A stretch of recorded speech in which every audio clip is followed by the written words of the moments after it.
Alors voilà, en effet, un rabbin qui étudie, qui médite les évangiles, ce n'est peut-être pas très fréquent, mais ça fait déjà plusieurs années que je travaille sur le texte, travailler dans le sens biblique du terme, c'est-à-dire essayer de faire sortir du texte de la richesse, comme Dieu dit à l'homme de travailler la terre, hein, la avoda, donc, et la méditation. Et ça a commencé quand j'étais rabbin aux Ulysses, donc il y a quelques années, une vingtaine d'années, et dans le cadre de la formation diocésaine, il y avait introduction au judaïsme. Et le rabbin Sarfati de Rissorangis donnait le cours pour le nord de l'Essonne, et on m'a demandé pour le sud. Et c'est comme ça que j'ai commencé. D'abord, j'enseignais le judaïsme, c'est ce que j'enseigne en priorité. Et puis, avec l'amitié, la responsable du groupe m'a dit « Mais qu'est-ce qu'un rabbin dirait sur les évangiles ?» Donc ça m'a un peu surpris, mais en même temps, c'était comme un signe de confiance et en même temps un appel. Comment vous, en tant que juif, vous lisez le texte fondateur de la tradition chrétienne. Et j'ai dit, bon, je veux bien essayer. Et j'ai commencé par les paraboles. C'est-à-dire, j'ai lu les évangiles, et en particulier les paraboles, et j'ai proposé l'année d'après de proposer une lecture donc des paraboles, de quelques paraboles de Jésus. Et je me suis pris au jeu parce que ce qui se passe, c'est que à un moment donné, on se rend compte de convergence entre les enseignements de Jésus et ce qu'on va trouver plus tard dans la tradition rabbinique, qu'on appelle le Talmud, pour faire simple, il y a plusieurs livres, mais disons des enseignements qui ont été rédigés plus tardivement que les évangiles, parce que les évangiles, au plus tard, c'est 90, alors que le Talmud, différentes formes, entre 200 et jusqu'à 600, donc plus tardivement, mais il y a souvent des points de convergence entre les enseignements de Jésus et les rabbis. Et non seulement ça, mais j'ai continué, par exemple le sermon sur la montagne, par exemple les discussions avec les pharisiens, et à chaque fois, alors soit je voyais des points de convergence, soit ce qu'on appelle en hébreu du chidouche. Chidouche, en hébreu, ça veut dire renouvellement de sens. Le mot chadash, pour les hébraïsants, c'est nouveau. Pour dire le mois, par exemple, M-O-I-S, on dit chodesh, parce que c'est le renouvellement de la lune. En hébreu moderne, chadashot, c'est les news, c'est nouvelles. Et dans l'hébreu rabbinique, le chidouche, c'est de faire dire au texte ce qu'il contient, mais qui n'a jamais été exprimé. Et dès l'instant où c'est exprimé, on dit « Ah ben oui, le texte disait cela », mais on ne l'a pas vu du premier coup. C'est comme par exemple une homélie que vous entendriez à l'église, d'année en année, par exemple sur des mêmes textes, et puis une année vous dites « Ah, j'avais pensé à ça ». Mais c'est une lecture qui me permet de vivre ma foi. On appelle ça le chidouche. Ça veut dire on renouvelle, à partir de l'ancien, si vous voulez, on fait du nouveau. Et non seulement, donc, il y avait des convergences, mais aussi, il y avait des enseignements très spécifiques à Jésus, et ça m'a amené à travailler la méthode de Jésus, si on peut dire la méthode de Jésus. C'est-à-dire, comment il appréhende les textes. Dans un premier temps, on pense que Jésus, il est inspiré, bien sûr, il est inspiré, c'est le Fils du Père, donc il parle directement, en connexion directe avec le Père, mais quand même, on peut remarquer que des fois, il se fait le disciple des prophètes qui l'ont précédé.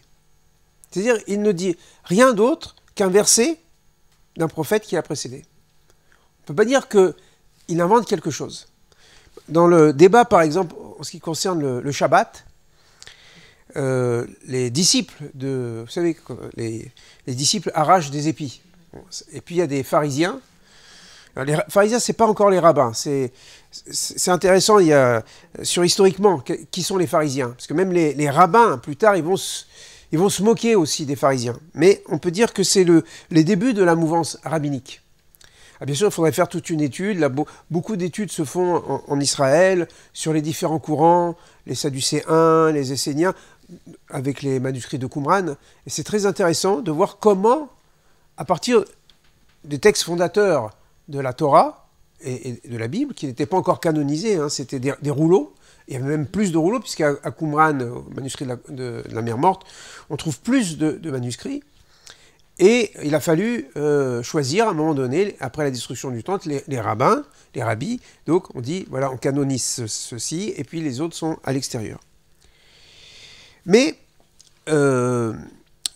Jésus, quand donc dans cet épisode des épis de Shabbat, donc ces pharisiens, vont s'en prendre de façon assez agressive, en tout cas tel que c'est présenté de façon agressive. Et alors Jésus va défendre ses disciples, parce qu'on pense ici à un enseignement des rabbins qui disent que l'honneur de tes disciples soit aussi cher que le tien.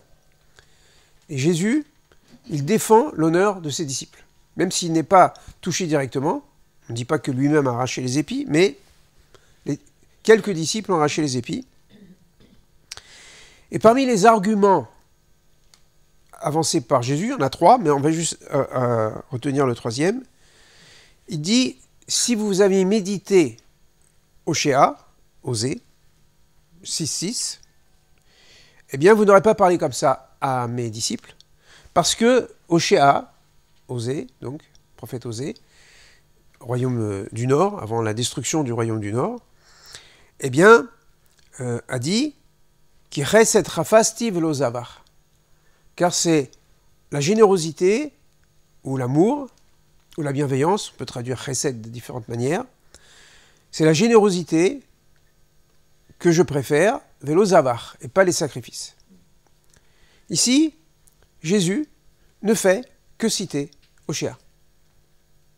C'est-à-dire, il s'appuie sur un prophète antérieur, qui est le premier des 12 petits prophètes. Dans votre Bible, vous avez les 3 grands prophètes, puis après, vous avez les 12 qui commencent avec Oshéa, Osée, et qui se terminent avec Malachi. Ah, c'est intéressant, parce que Jésus dit aux pharisiens, votre agressivité signifie que vous n'avez pas médité ce verset de ce prophète, qui a dit, au nom de Dieu, bien sûr, qui chesed rafasti, Dieu dit, je désire le chesed, la bonté, la générosité, plus que les sacrifices. Bien sûr, ici, dans ce cas, il ne s'agit pas de sacrifice. C'est la règle du Shabbat. Mais on pourrait dire que Jésus interprète, et c'est ça qui est intéressant, en disant, c'est d'abord la relation éthique, le chesed, la bonté, c'est la morale qui précède le rituel. Et ça, c'est un principe fondateur de Jésus. L'éthique précède le rituel, c'est-à-dire le religieux. Et ainsi, de fil en aiguille, de chapitre en chapitre, j'ai fini par, d'une certaine manière, devenir un disciple de Jésus. Je dis tout de suite, je ne suis pas un juif pour Jésus, je ne suis pas chrétien non plus. Je suis juif, comme dirait, je suis hébreu, fils d'hébreu, comme dirait Paul, voilà. Mais, en même temps, je pense que Jésus peut parler à Israël, et c'est un peu l'objet de ce livre. Je vous cite la première épître de Jean, chapitre 2, verset 1. « Mes petits enfants, je vous écris ces choses, ou ces paroles, parce qu'en hébreu, choses et paroles, c'est la même chose. Mes petits enfants, je vous écris ces choses, afin que vous ne péchiez pas. Et si quelqu'un a péché, nous avons un avocat auprès du Père, Jésus-Christ, le juste. » Donc en hébreu, Yeshua HaMashiach HaTzadik. Il est lui-même une victime expiatoire pour nos péchés. Et voilà ce que rajoute Jean. Non seulement les nôtres, non seulement nos péchés, mais aussi pour ceux du monde entier. C'est-à-dire, c'est étonnant, parce qu'on pourrait penser, Jésus apporte le salut si on est baptisé, si on est chrétien. Même dans les différentes manières d'être chrétien, on peut être catholique, protestant, orthodoxe ou les autres différentes manières. Mais quand je suis tombé sur ce texte, j'ai lu plusieurs fois, non seulement pour les nôtres, mais aussi ceux du monde entier. Donc le monde entier, c'est-à-dire ceux qui ne sont pas chrétiens. Donc ici, Jean affirme que Jésus est un avocat, même ceux qui ne croient pas en lui, même ceux qui ne sont pas chrétiens, mais auprès du Père, il est l'avocat pour défendre les hommes, les Bnei Adam, comme on dit, les fils de l'homme et de la femme. Et ainsi, on peut penser que il n'y a pas qu'une voie pour arriver à Jésus, ou pour arriver au Père, parce que Jésus est l'avocat de tout le monde. On va dire donc des chrétiens et des non-chrétiens. Également dans Jean, chapitre 14, c'est un passage qui est plus connu, je pense, où Jésus dit « Il y a plusieurs demeures dans la maison de mon Père ». Cette idée qu'il y a plusieurs maisons de demeures dans la maison de mon Père, je l'ai mis en parallèle avec un midrash. Alors un midrash, c'est un commentaire des rabbins. Midrash, ça veut dire une recherche. Et c'est-à-dire des interprétations. Dans le chapitre 18 de la Genèse, on dit « Vayira Elav Adonai » Dieu est apparu à lui, à Abraham, « Veyoshev Petach Haoel » et il était assis au seuil de la porte, au seuil de la tente. Petach Haoel. Alors, les rabbins, il faut le savoir, la tradition juive, c'est une tradition du questionnement. On ne prend pas le texte seulement tel qu'il est, mais on dit pourquoi le texte est comme ça, pourquoi il s'exprime comme ça. Ou on pose des questions et des questions. Et donc on peut dire que le judaïsme, c'est une tradition du questionnement. Et aussi le soir de Pessah, le soir de Pâques, la cérémonie est inaugurée, presque au début, par les questions des enfants. Manishtana Lailaze Mikolailot. Pourquoi cette nuit est-elle différente des autres nuits? Et on stimule les enfants pour poser des questions. Pourquoi c'est écrit comme ceci? Pourquoi c'est pas écrit comme cela?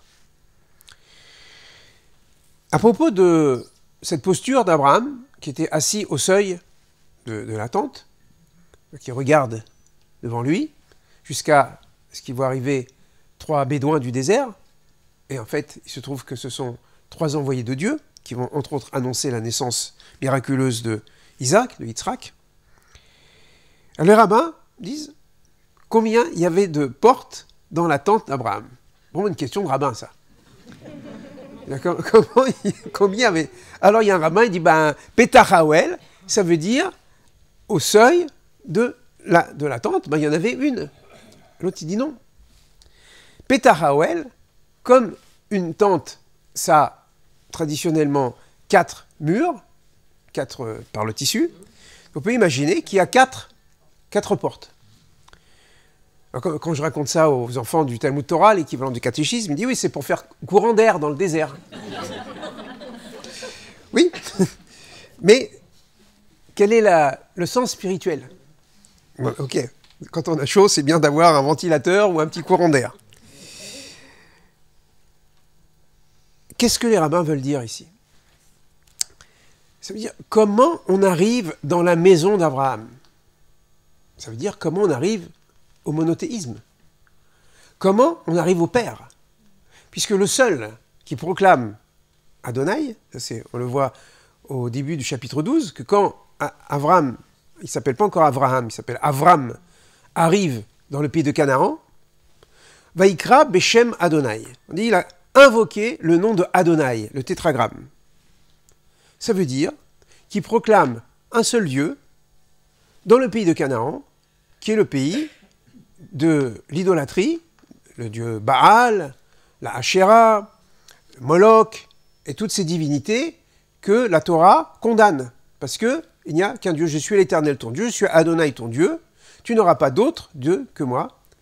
Abraham est le seul à proclamer le nom de Adonai, c'est-à-dire le Seigneur. Et il est comme un apôtre du monothéisme. Entrer dans la tente d'Abraham, c'est accéder au Père, à celui qui a créé le ciel et la terre, et l'humanité tout entière. Alors un rabbin dit, eh bien, on rentre par une porte, ça veut dire qu'il y a un seul chemin pour aller à Dieu, au monothéisme, et abandonner les polythéismes. Les polythéismes, ce sont comme des chemins qui ne vont pas jusqu'au bout. En fait, un idolâtre, c'est un croyant qui s'arrête en chemin et qui ne va pas jusqu'à la source première, c'est-à-dire le Créateur. Alors il s'arrête au soleil, il s'arrête à la lune, il s'arrête à la mer, donc il y a le dieu du ciel, le dieu de la mer, le dieu de la terre. Et en fait, l'idolâtrie, c'est une amnésie. On a oublié le Créateur. Et on s'arrête en chemin. Et Abraham, il dit, continuez le chemin, les enfants. Vous n'arrêtez pas, ne croyez pas que le soleil c'est Dieu ou la lune c'est Dieu. Non, il y a le Créateur des cieux et de la terre, et aussi du soleil et de la lune. Il y a un autre rabbin qui dit, pour arriver dans la tente d'Abraham, qui est en quelque sorte le symbole de la présence divine du Père sur terre, eh bien, chacun vient par son chemin. Selon les expériences. Il y a l'ingénieur, il y a le littéraire, il y a le manuel, il y a le sportif. Ils ne vont pas accéder à Dieu de la même manière. Chacun, il a son expérience. Peut-être un, il a découvert Dieu en tapant dans le ballon. L'autre en faisant des expériences des mathématiques. Un autre en faisant la peinture. Il a vu Marabout Maasecha Hachem, comme dit dans le psalmiste, que tes œuvres sont grandes en peignant le monde. Donc, chacun peut avoir son chemin pour accéder à Dieu. Il y a plusieurs demeures dans la maison de mon Père. Il n'y a pas forcément une seule manière de se relier à Dieu, puisque Dieu, dit Jésus, a prévu comme un palais, et chacun aura sa place. Chacun, en fonction de ce qu'il est, de sa personnalité, eh bien, accédera à Dieu. D'ailleurs, quand Dieu se manifeste à Moïse au buisson, il lui dit « Je suis le Dieu de ton père, le Dieu d'Abraham, le Dieu d'Isaac, le Dieu de Jacob. » Et j'ai entendu le cri des enfants d'Israël, et je te désigne pour être mon héros, mon apôtre auprès de Pharaon, pour libérer mon peuple Israël du pays d'Égypte. Comment Dieu se présente? Se présente Elohé Abraham, Elohé Yitzhak, Elohé Yaakov. Dieu d'Abraham, Dieu d'Isaac, Jacob. Abraham, c'est pas Isaac, Isaac, c'est pas Jacob. Ça veut dire qu'Abraham a une certaine relation avec Dieu, on pourrait dire en fonction de sa personnalité. Autant Abraham est extraverti, autant Isaac est introverti. C'est deux caractères différents. Peut-être qu'il est devenu introverti par le fait qu'Abraham était très présent. Des fois, un père très présent, et il ne laisse pas toujours la place aux enfants. Et Jacob, c'est un lutteur. C'est encore une autre personnalité. Donc, le Dieu un se révèle à travers trois personnages. Et bien sûr, quand on parle des hommes, il ne faut pas oublier les femmes. Abraham est ce qu'il est parce qu'il y a aussi Sarah, et Isaac parce qu'il y a Rebecca, et Jacob avec Rachel et Léa. Et donc, Dieu, le Dieu un, se présente à travers les personnalités. À tout ce cheminement, je me dis, mais alors, si j'avais été présent au pied de la montagne, où j'avais suivi Jésus un Shabbat à la synagogue, où il aurait marché en Galilée ou à Jérusalem, à partir des témoignages des évangiles, surtout les synoptiques, peut-être avec Jean c'est un peu différent, comme vous devez le savoir, mais les synoptiques c'est vraiment, on suit Jésus quoi. À ce moment-là, comment en tant qu'un judéen de cette époque-là, j'aurais entendu, est-ce que j'aurais posé des questions à Jésus? J'ai des questions, mais voilà, j'ai des questions à Jésus. Et en même temps, en quoi Jésus pourrait m'éclairer dans mon identité juive. C'est ça ce que j'ai voulu montrer. C'est-à-dire que il y a en quelque sorte le Jésus du chrétien, avec la figure incontournable du Christ, mais en lisant les évangiles, je découvre que Jésus explique la Torah et même explique la vie juive. Comment il faut vivre la vie juive. Je ne vois pas que Jésus, au niveau du peuple juif, demande au peuple juif de devenir chrétien. Il demande au peuple juif de vivre d'une certaine manière le judaïsme. Alors, le judaïsme, c'est-à-dire les pratiques religieuses qui avaient cours à son époque, qui n'étaient pas encore élaborées comme elles sont élaborées par la suite, parce qu'on est au début. On est dans une époque où il y a différentes mouvances au sein du judaïsme. C'est après la destruction du temple, après 70, qu'il y a deux mouvements en fait qui vont sortir de Jérusalem. Les autres vont disparaître. C'est le rabbinisme, héritier des pharisiens, et les judéo-chrétiens. C'est les deux mouvements qui vont sortir. Et au départ, ils étaient très proches, puisqu'on sait que les judéo-chrétiens, ils continuaient à faire le Shabbat, manger kasher, la Brit Mila, et qu'il a fallu des conciles aussi, pour dire arrêtez de judaïser. C'est tellement ancré la pratique juive qu'il a fallu des siècles. Bien sûr, la conversion de Constantin, religion de l'Empire, pour que, le christianisme devienne ce qu'il était. Mais dans les premières générations, on côtoyait des juifs non messianiques, on pourrait dire, non christiques, côtoyaient des juifs christiques. Ils s'échangeaient des discussions. Moi, je crois que Jésus est le Mashiach.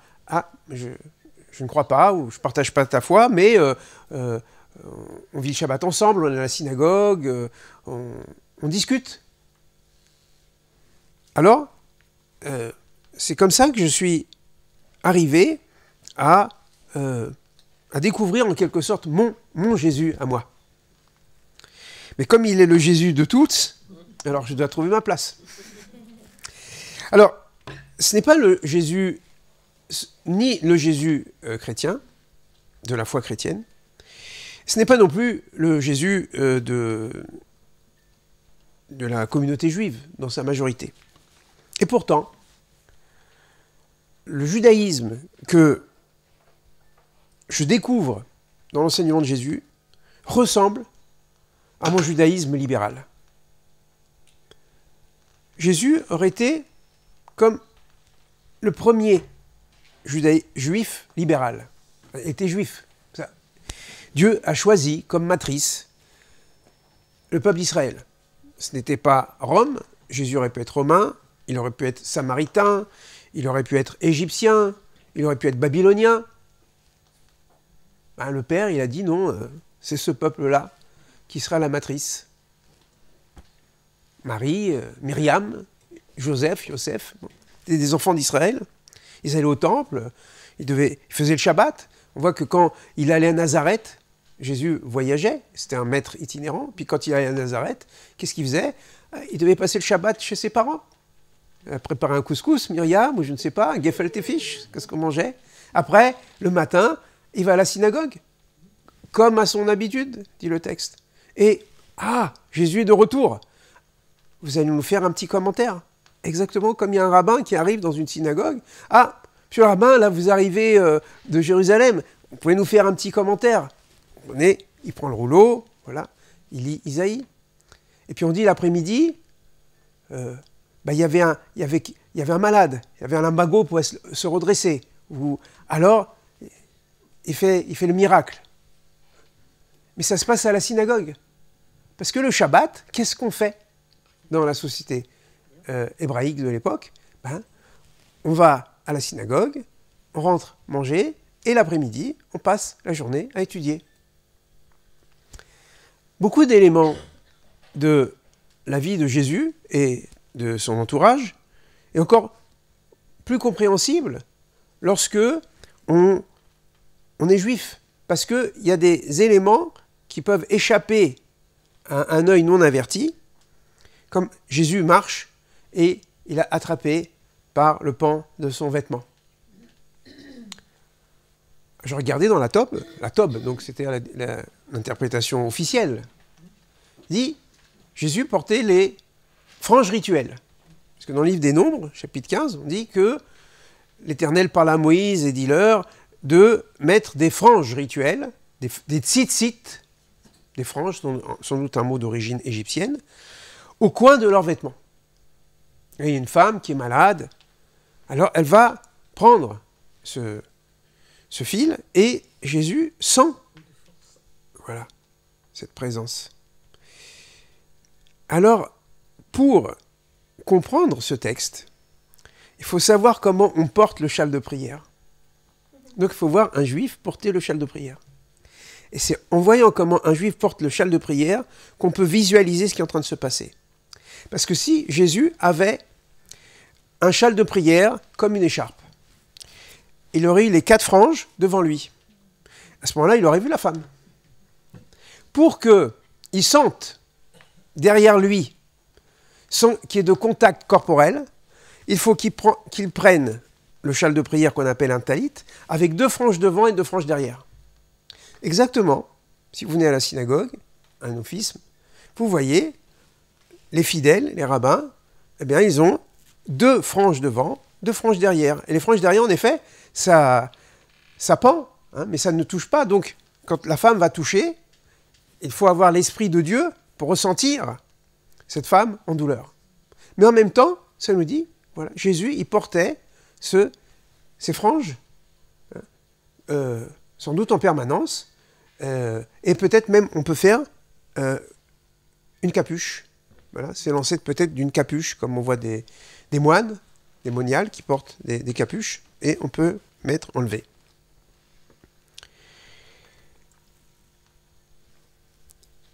Quels étaient les grands principes de Jésus, de sa manière d'enseigner?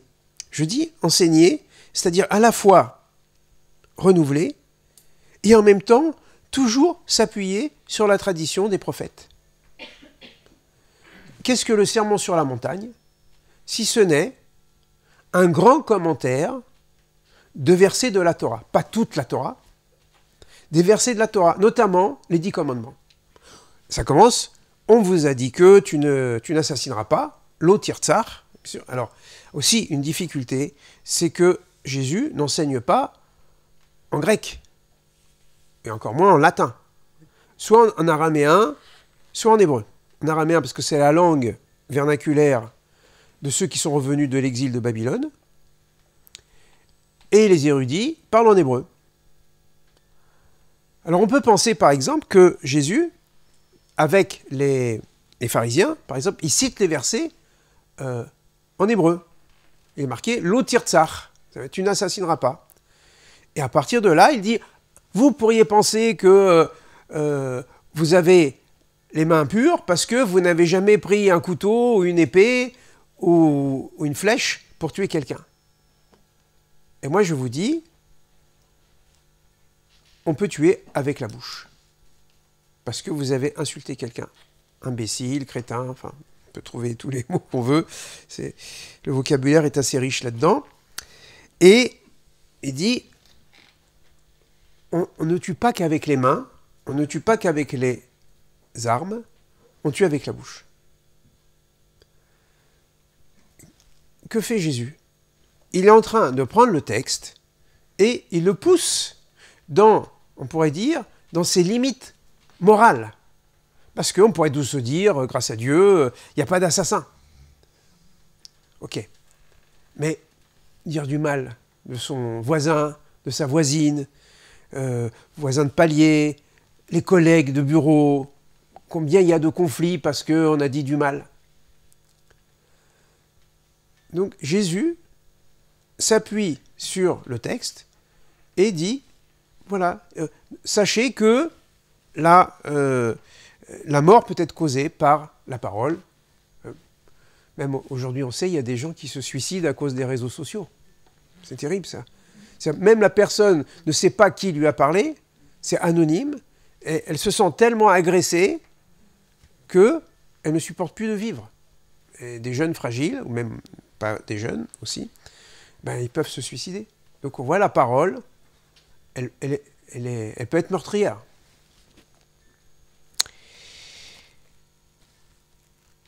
Et on pourrait prendre tout le sermon sur la montagne comme l'interprétation de Jésus.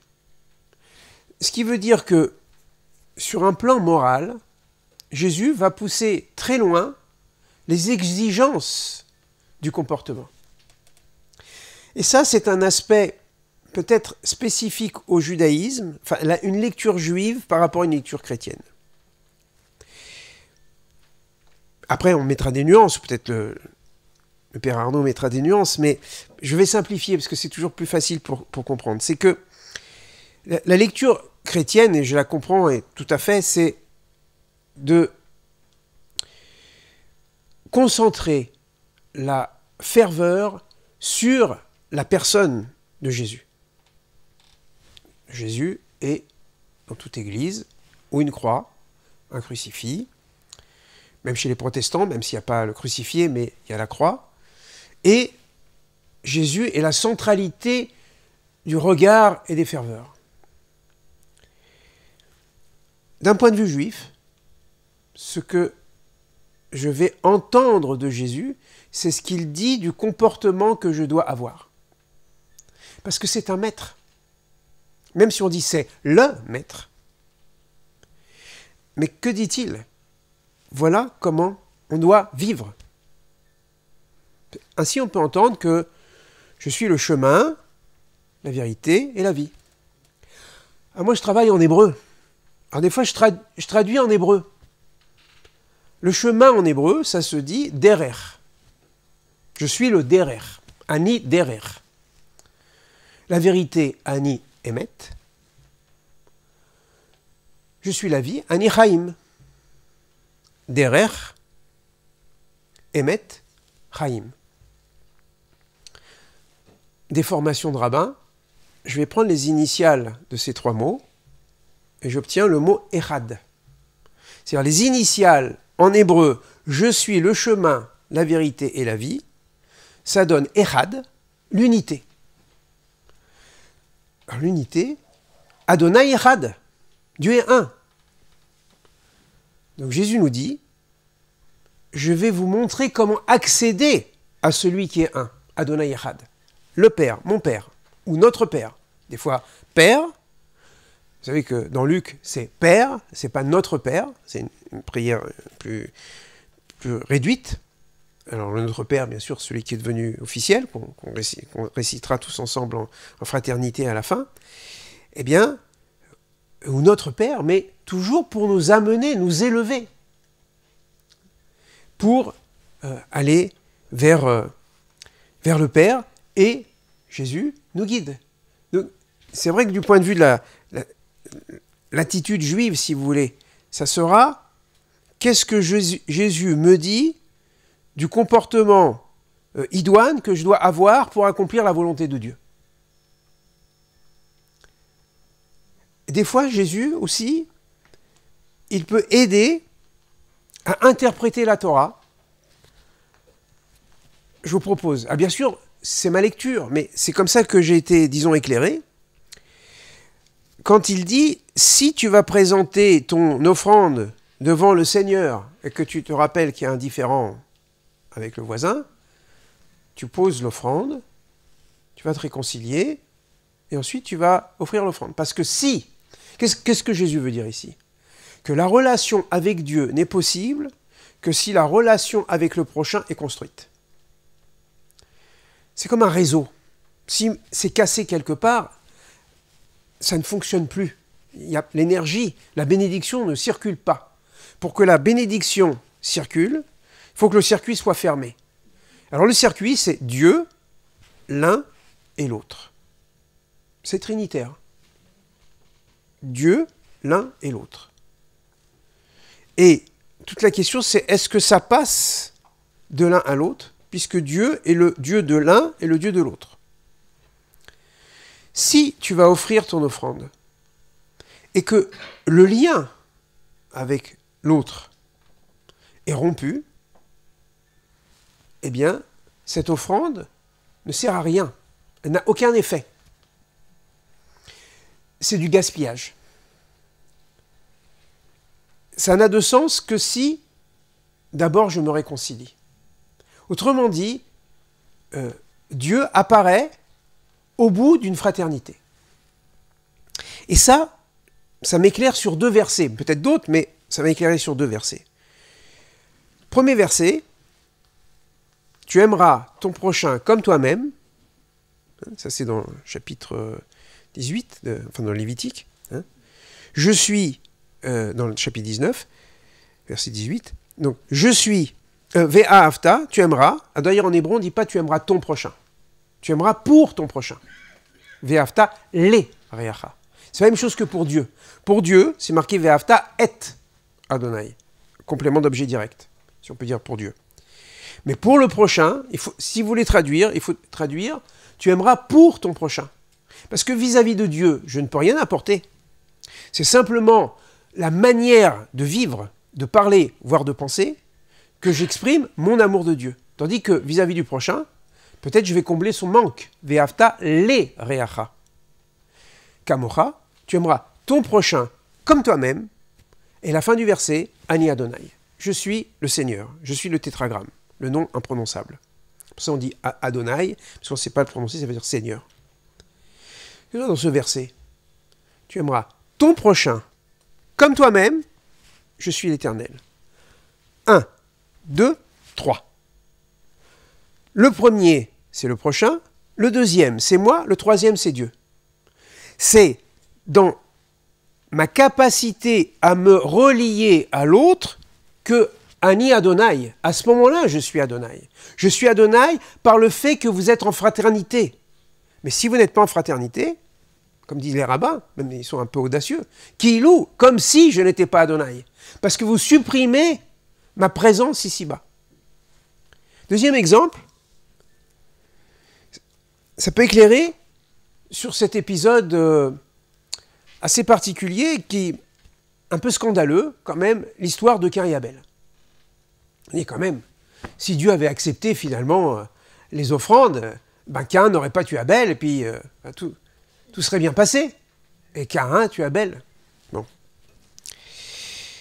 Alors, ça peut nous éclairer quand même ce que nous dit Jésus ici. Parce que, dans l'histoire de Caïn et Abel, Caïn, dont le nom signifie « j'ai acquis », parce que Ève dit « kaniti ish », j'ai acquis un homme. C'est curieux. Hein. C'est-à-dire souvent les noms, ils sont liés à les expériences de naissance. Jacob, parce qu'il tient le Aïkev, il tient le talon de son frère. Avraham, tu t'appelleras Avraham, Av-Hamon, père d'une multitude. Donc, les noms ont toujours une signification, soit de lieu, soit de personnage. Kaniti, en français, j'ai acquis. Comme si le premier enfant qui était né s'appelait Jackie. Jackie, j'ai acquis. Jackie s'appelait. Et alors, il est enfermé dans la possession. Alors, qu'est-ce qu'il fait? Quand Vaïmiketz Yamim, à la fin des jours, on va dire à la fin d'un cycle de récolte, et comme il était berger, comme il était agriculteur, va apporter des fruits. C'est-à-dire que Caïn, il veut établir une relation avec Dieu, donc une relation verticale. En soi, c'est une bonne chose. Les hommes, depuis l'Antiquité, expriment leur relation au divin, aux divinités, voilà, dans l'histoire des religions, D'abord par le fait de donner quelque chose. La prière est plus tardive. C'est d'abord le fait de se déposséder de quelque chose. Comme on voit par exemple dans les sépultures ou les cultes, on voyait qu'on mettait de l'or, etc. Ça veut dire que l'humanité, à l'origine, conscience religieuse de l'origine, c'est de donner. Et parce qu'on donne, alors ensuite, le reste est entendu comme une bénédiction. D'ailleurs, c'est ce qu'on va dire aussi ce Shabbat à la synagogue, Parashat Ki Tavo, dans le chapitre 26 du Deutéronome. Quand tu arriveras dans le pays que l'Éternel ton Dieu te donne, tu donneras les prémices et tu remercieras l'Éternel pour la récolte qu'il t'a donnée. Donc, le fait de se déposséder. Seulement, si on remarque bien, on voit que Caïn, il est uniquement dans une relation avec Dieu. Il offre. Tandis que Abel, qui a la chance, si on peut dire, d'être né frère, parce que le premier, si vous avez des enfants, admettons, on va prendre 2 garçons, pour faire simple, mais ça peut être la même chose avec les filles. Le premier, c'est le fils, le deuxième, c'est le frère, même si c'est un fils. Qu'est-ce qu'on dit au petit garçon qui va avoir un petit frère? On dit, tu sais, tu vas avoir un petit frère. Donc papa et maman, ils vont se partager, mais on t'aime toujours. Si on a été parents, on sait comment ça fonctionne pour rassurer l'enfant. Abel est né frère. Caïn est né fils. Alors, sa manière de fonctionner, c'est une manière de fils. Et d'autant plus que sa mère l'appelait j'ai acquis, c'est-à-dire elle le garde avec lui, surtout que au chapitre précédent, c'est marqué c'est pourquoi un homme quitte son père et sa mère pour se joindre à sa femme. Et qu'est-ce qu'a fait la mère? Au lieu qu'ils se séparent, tu es avec moi. Donc c'est un syndrome de mère juive, je ne sais pas, ou de mère tout court. Elle dit tu restes avec moi surtout, j'ai acquis, il ne bouge pas. Et à ce moment-là, Dieu va accepter l'offrande d'Abel, donc les prémices de son troupeau, et Caïn ne comprend pas. La réponse de Dieu, quand on fait de l'hébreu, on voit qu'il y a quelque chose qui nous relie ici, ou que l'enseignement de Jésus peut nous donner une clé de lecture, parce que Dieu n'abandonne pas Caïn. D'ailleurs, Dieu ne parle jamais avec Abel, il parle seulement avec Caïn. Il parle avant le meurtre et même après le meurtre. Il lui dit « Im tetiv se'et » « Im lo tetiv ». Tiv, c'est le verbe, ça veut dire « faire le bien ». Tov en hébreu. D'ailleurs, souvent dans le premier chapitre, Dieu vit, Tov, c'était bien. Vayar Elohim, Tov. Le deuxième jour, etc. À la fin, Tov Me'od. Et c'était très bien. Et quand l'homme, ensuite, dans le deuxième chapitre, est créé tout seul, Dieu dit « Lo Tov », c'est pas bien.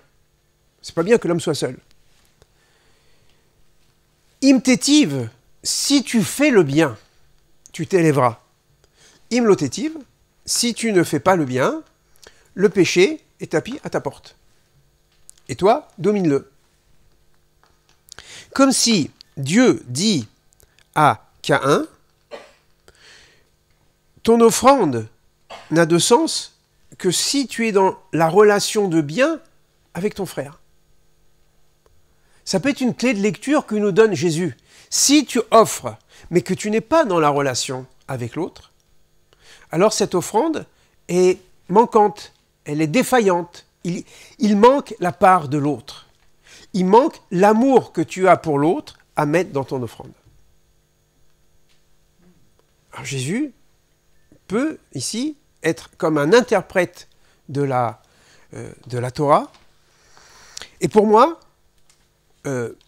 les enseignements de Jésus sont à mettre en lien avec les passages de la Torah. C'est-à-dire l'inspiration de Jésus nous permet de lire. Alors, c'est tout un travail, voilà, au fur et à mesure.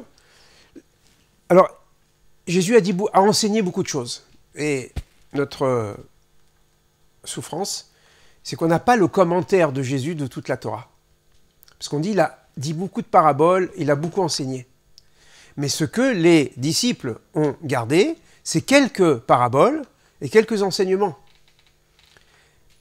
Par exemple, dans le Talmud, par exemple, il y a des enseignements qui sont liés à un certain Yeshua, qu'on pense que ça peut être Jésus, que c'est passé. Alors c'était dans les ça a été mis un petit peu à l'index au Moyen-Âge, parce qu'on parlait de Jésus, Yeshua, et dans les éditions modernes, où il n'y a plus la censure, voilà, des enseignements.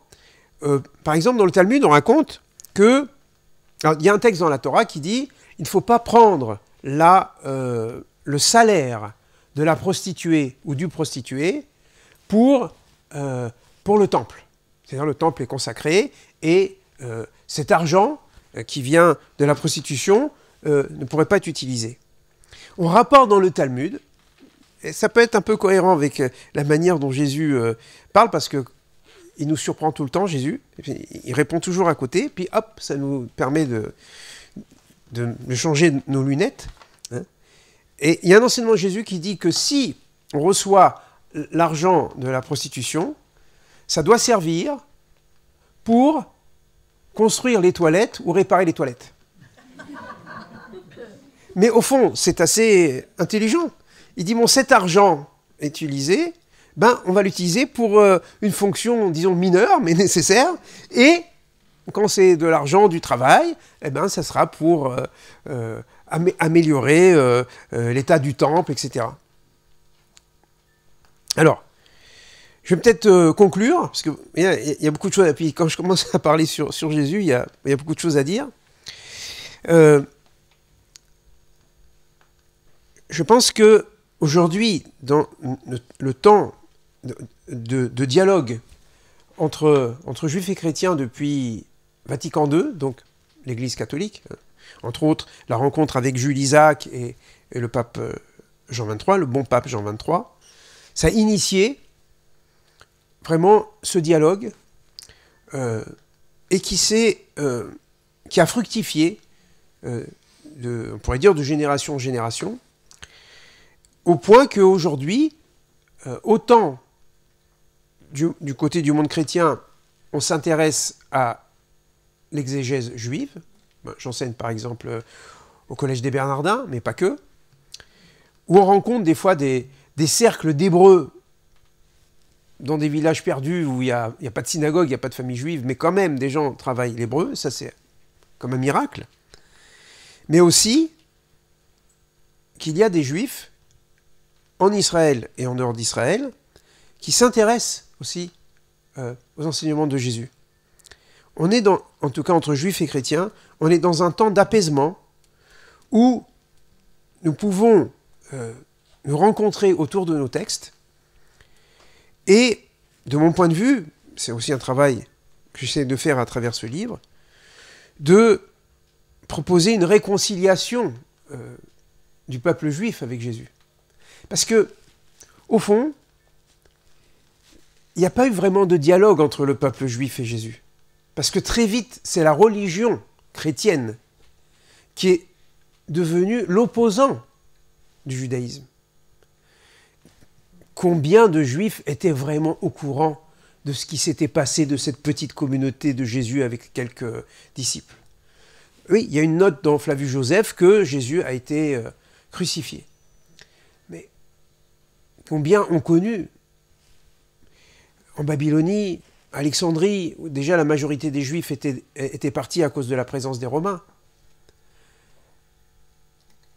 Et finalement, il n'y a jamais eu un vrai dialogue entre le peuple juif et Jésus.